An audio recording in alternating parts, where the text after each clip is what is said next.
Widih, Indonesia akhirnya pesta gol ke gawang tenis Taipei. Indonesia menang telak dengan skor 6-0. Ya ini mereka bukan hasil mengejutkan, ya karena kualitas pemain tenis Taipei terlalu mediocre. Memang karena kualitas pemain Indonesia juga di atas angin. Indonesia pesta gol, makan tenis Taipei.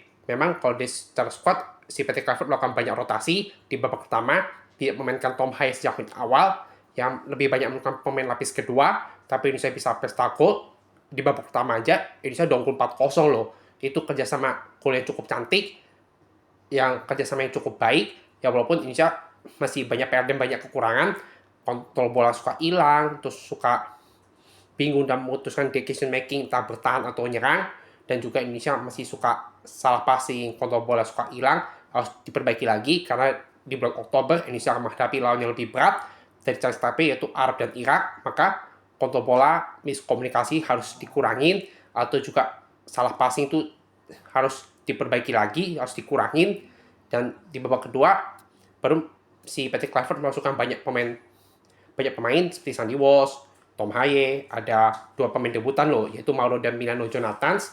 Itu terbukti Indonesia lebih ofensif, terbukti Indonesia bisa nambah 2 gol lagi dari Sandy Walsh, dan juga golnya si siapa tuh, Sananta kalau nggak salah, satu lagi ya.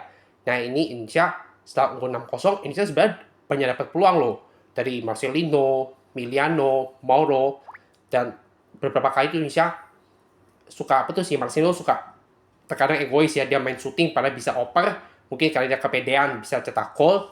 Dan juga si Mauro Miliano mengobrak-abrik ya 2 pemain debutan ini, Mauro dan Miliano, yang masuk di pertandingan babak kedua itu berapa kali merepotkan Chinese Taipei, namun karena eksekusi finishing mereka masih belum tepat sasaran, yang mungkin karena mereka masih debut pertama mereka. Tapi overall saya cukup puas dengan kehadiran Mauro dan Miliano Jonathan ini, yang pemain debutan yang baru resmi jadi WNI.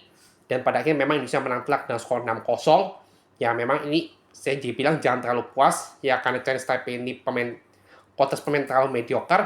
Ya saya sih cukup senang hasil ini, tapi Indonesia masih banyak PR, terutama dari segi decision making atau mengambil keputusan, cara bertahan, atau terkadang Indonesia masih suka hilang fokus loh. Terbukti Chinese Taipei di babak kedua dapat 2-3 peluang, beruntung mereka finishing jelek, apalagi ada Emil Odero yang refleksnya cukup cepat, dan pada akhirnya itu Chinese Taipei hanya 2 itu peluangnya, selebihnya Indonesia lebih banyak peluang emas.